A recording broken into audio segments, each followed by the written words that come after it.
Imagine having this car as the most sought after Hot Wheels NFT that they've ever made.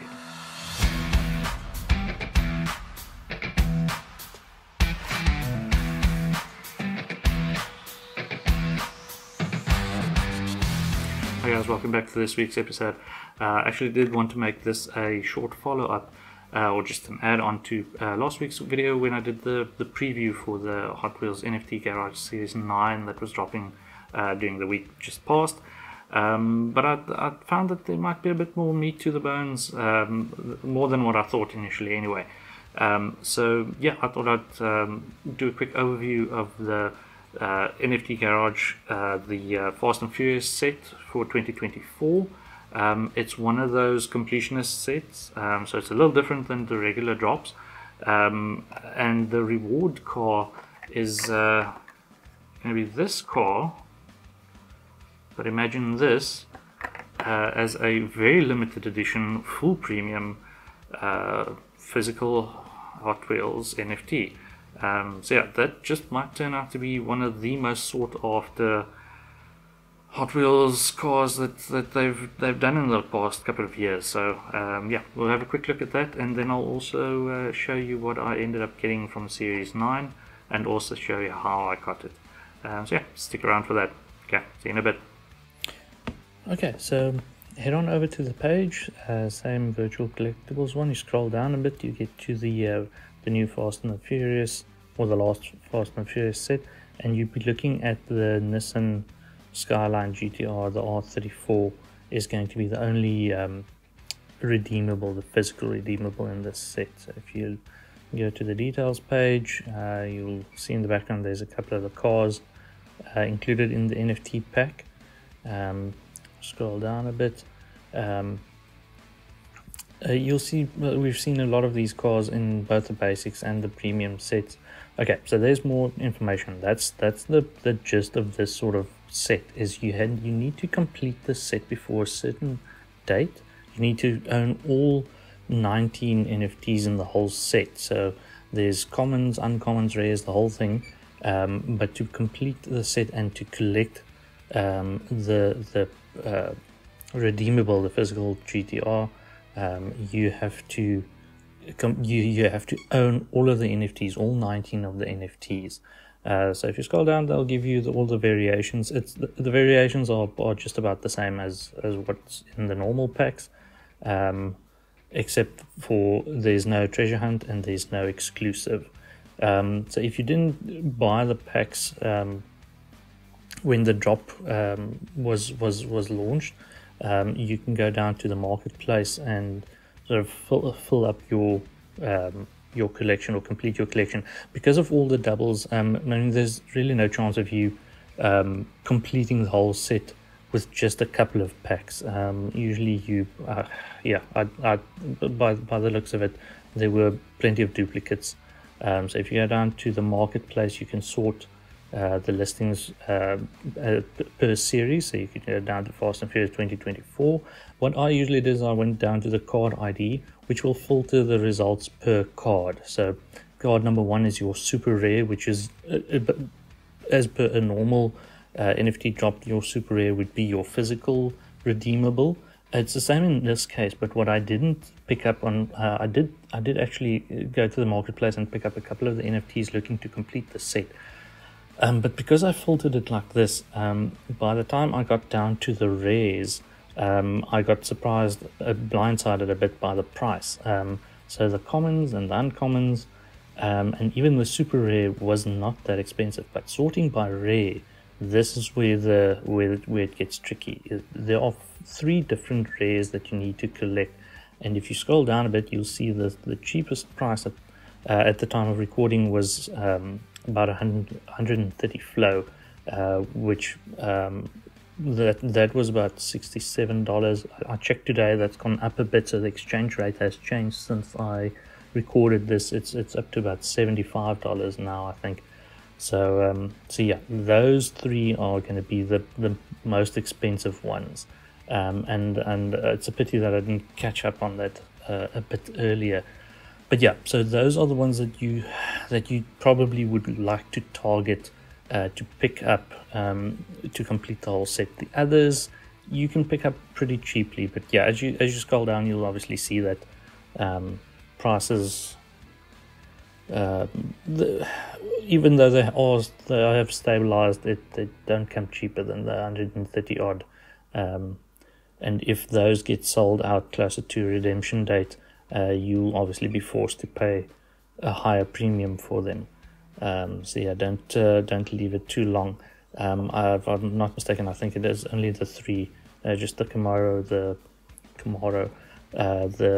Civic, and the Jag. You can see that people get a bit crazy, go up to 1,000 flow for those rares, which obviously that's not, they won't sell for that price, because then you might as well just buy the GTR just off an eBay listing for less than that. So yeah, that's going to be, I think, probably one of the most sought after and difficult to come by if you didn't complete the set within the first couple of hours since the drop. So yeah, okay, I'll head back to the rest of the video. Okay, so now on to what I got from Series 9. Okay, so I didn't end up getting, even though I did show in the previous video that there was a price reduction in the standard packs, I didn't end up, I had to bite my fingers to not just try my hand at some of those packs. But I figured since it was a pretty strong spread of cars, there was no real like proper standout weaker car. Although it does turn out, or it turns out that the Jag, the lightweight Jag, there's plenty of those on the marketplace. So don't think anybody really likes them that much. I didn't mind for that. I quite like the casting, as I mentioned in the previous video. I've liked all of the premium editions that they've had of the Jaguar lightweight, the E-Type. But yeah, I didn't end up getting any of the packs, and having a quick look through like the unpackaging videos that guys have posted, it's just such a gamble. I mean, especially if there's only one or two cars that you really want. I mean, unless you really want all of the cars, or you really want the treasure hunt, the NFTH.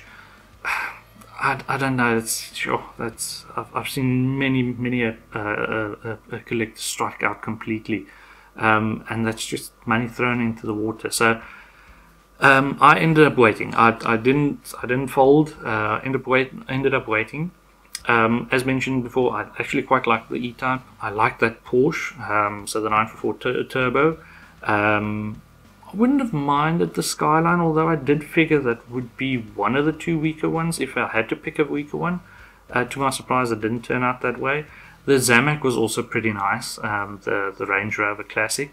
And yeah, that's, I mean, I didn't really consider going for the treasure hunt. That's not really something I wanted, so I played it safe.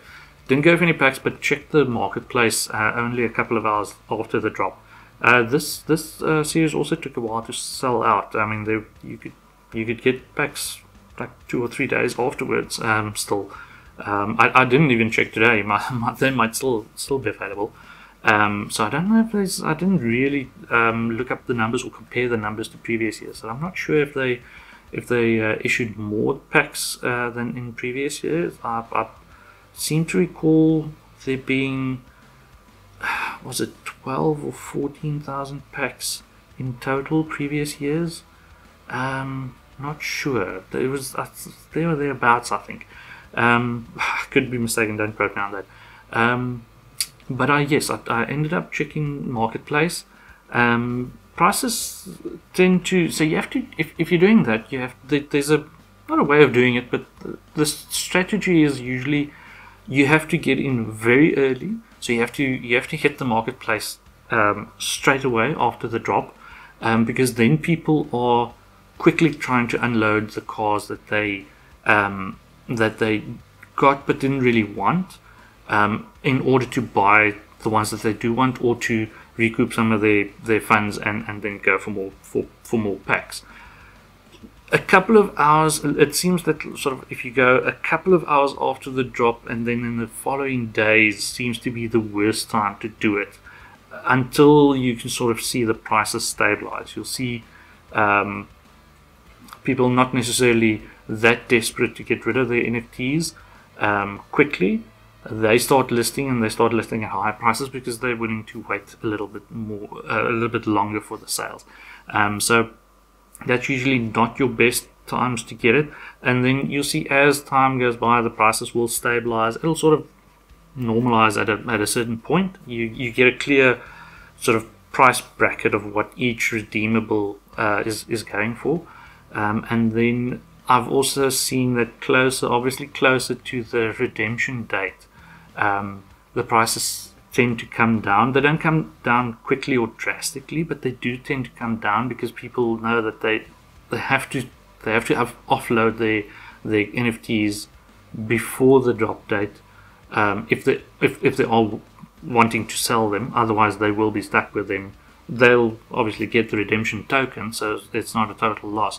But if they're trying to get their funds back, then they have to drop their prices. So that's usually also a good time to check the marketplaces in that week leading up to the redemption period. So I got into the marketplace fairly early, but against my own advice that I just gave, I did end up buying 2 NFTs, and I'll flash the pictures side by side now, as I went for the lightweight E-type Jag, because 2 reasons. The prices did come down, not drastically, but they did come down from where they started out on each of the NFTs that I bought, and also our dollar-rand exchange rate was in a good space this week, so it was a good time to buy just cryptocurrency overall. So I took the opportunity. I went in. If it drops in the next couple of weeks, there's still plenty of time to get them. So the prices might come down a bit more in the coming months, but I was willing to risk it. I got both of them, and I did ended up getting the Porsche, the 944. So those were the 2 that I wanted.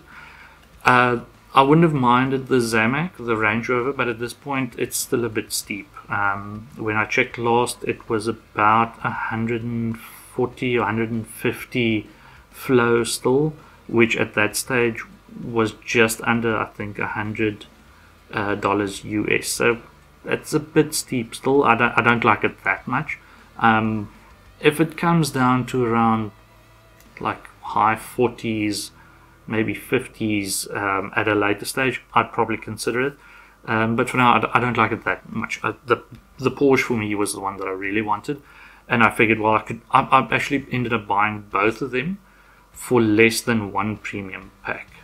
So I got both the NFT redeemables that I wanted, the physicals, for less than what I would have paid for a guaranteed redeemable, but then being unable to pick it. It would have been a random one between the Porsche, the Zamac, the lightweight, and the Skyline.